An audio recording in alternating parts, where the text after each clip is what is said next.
Hello, guys. Hope you're doing well. This is TJ, and you're listening to Beyond the Ring podcast. And welcome to my review of this week's New Japan Strong. This was as the name was, this was a very strong episode of New Japan, weekly episode, and this was a very good wrestling matches that we had. And we had Josh Alexander's debut here, and the first match we also saw was Alex Coughlin versus Josh Alexander, and this was a great match. I like this match. This was slow in pace, but still they built it very well, and I like slow matches, and I like technical matches very well. New Japan Strong possesses that kind of style, most of them. And Alex Coughlin is Josh Alexander is from Impact. Alex Coughlin is Coughlin is a LA Dojo New Japan guy. So this was a very good match, and Josh Alexander looks very strong here, and both actually had very good transitions for to have that upper hand. And Coughlin actually had a very good power advantage, and he actually took a limit for Josh Alexander. Actually, took a very good limit for Josh Alexander, and actually Alex Coughlin actually very much tried to win this match, but Coughlin was unable to win this match as Alexander hits that underhook pile driver he got, and he didn't tap down to the ankle lock that he Alexander actually puts upon multiple times with several kind of pressures that he had. Alex Coughlin was impressive, and his resilience was very great here. I mean, Coughlin actually also reverses at a point into a half grab his ankle lock. That was good there. So very good there, very good match. I think about. And Josh Alexander won the match. So I don't know why Josh Alexander won, because he's not a New Japan Strong guy. So but still, I do know that he's exhibition champion. He's a more experienced guy, so that's why they did give him the victory. That's why. So anyways, a very good start to the New Japan Strong. And then we get to the second match, which was Fred Rosa and Adrian Quest versus Bateman and Barrett Brown. The story we actually want to say is the Fred Rosa actually saw Adrian Quest and Barrett Brown's dissension right there, and they had a match, Adrian Quest versus Bateman, Adrian Quest versus Barrett Brown, and last week, and Bateman actually had a distraction, so that led to victory of Barrett Brown. And Fred actually saw this, and he wants to have a tag match with Bateman then. So that's why it led into this very great match that I want to say about. And this was a Bateman and Barrett Brown and Adrian Quest was good here. Fred Rosen and Bateman, they had that power advantage, and they were also good here. And in the beginning of the match, we saw Barrett quickly tags Bateman, and Quest squares off with Adrian Quest squares off with Bateman, and then we saw Rouser catches a leapfrog and slams Brown to the ground, and Brown is saved by Bateman on the ring apron and kicks Rouser in the head, and kind of a distraction by Bateman as well, and that led to having the heels the advantage. And Brown is tagged in and continues his torture on Rouser. Rouser strikes opponents like a kind of a caged animal. His pace was coming up, and he finally helps nail Quest with a back suplex on the apron, and Quest nails a standing shooting star press, and Bateman breaks up the pin. And in the end, we saw Quest hits a satellite DDT, and Bateman gets a blind tag, and that Quest didn't saw, interrupts Quest turnbuckle climb and hits a jumping pile driver on Quest. And Roser and Quest actually.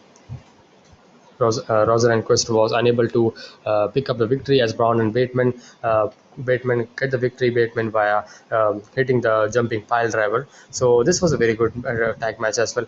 Perfect heel versus face matches. Fred Rosa and Adrian Quest tried very well, but Bateman and Barrett Brown had the upper hand here. So a very good tag match right there. So then we get to the main event, and this main event was between JR Kratos versus Satoshi Kojima. So Satoshi Kojima again returning to New Japan Strong after that tag team match that they had 2 weeks ago before his debut into Against All Odds pay-per-view. So this was a very good match. I mean, Kojima was pummeled and destroyed by JR Kratos' power advantage, take the advantage. But it was more than kind of we saw in Impact Wrestling match they had, because he had the match with I think so it was against Joe Doring.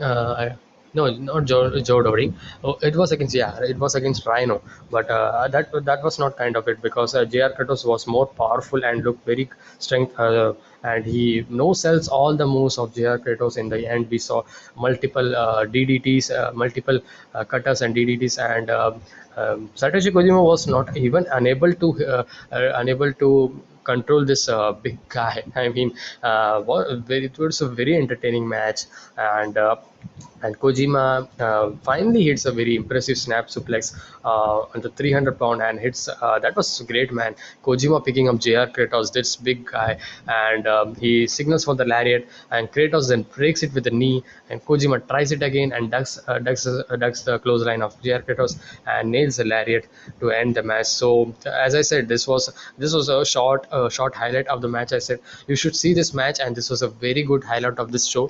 Very good match. Satoshi Kojima had the babyface kind of reaction that he possessed, and kind of underdog that he was there in this match, and JR Kratos having full on advantage on Satoshi Kojima in a whole match, and Kojima coming up in a believable manner and with that experience advantage, and finally got the victory. Finally got the victory for Satoshi Kojima, which I didn't believe actually. Because in the pay-per-view we have seen Joe Doring getting the victory, so I had kind of a thing that maybe JR Kratos would be winning the match, but he didn't picked up the victory. So this was the match. This was the show. This was the highlights of the show, and I hope you liked it. And this was a very good show. You could surely watch this episode of New Japan Strong. This was a very fun watch. Not a minute you would be saying that this was bad or something. This was a very good episode. After some weeks, a good episode we're going. This was a very good episode. So Road to Ignition tour is actually ending, and next week is getting over this Ignition tour with a big matchup: Carl Fredericks versus Filthy Tom Lawler for the Strong Openweight Championship. Because the story of the build up. Carl Fredericks got the opportunity by eliminating Filthy Tom Lawler into that in that elimination tag team match several weeks ago, and that was the number one contendership spot that he got. And next month we are getting a tag team turbulence kind of tournament where eight tag teams would be facing, and those tag teams are. So this tag team turbulence tournament is beginning from July 16th, and Clark Corners and TGP versus Good Brothers is the first matchup, and then we have DKC and Kevin Knight versus West Coast Wrecking Crew, Horrell Nelson and Royce Isaacs, and Yuji Nagata and Ren Narita versus Fred Yehi and Wheeler Yuta. Violence Unlimited, Brody King and Chris Dickinson versus Tim Filthy, JR Kratos and Danny Lamlight. And these are the matches that we're gonna see from July 16th. And so next week big match coming up. So I hope you enjoyed it, this New Japan Strong review, and please make sure to like this video, share it with your friends, and subscribe to my channel for more wrestling content like this. And I will see you guys in the next review, guys. Until then, I will be certainly coming up with a prediction video of Hell in a Cell tomorrow, and have my special weekly episode as well of Mid Atlantic Championship Wrestling. So that would be continued. So I hope you be safe, stay energetic. I'll see you guys in the next one. Peace.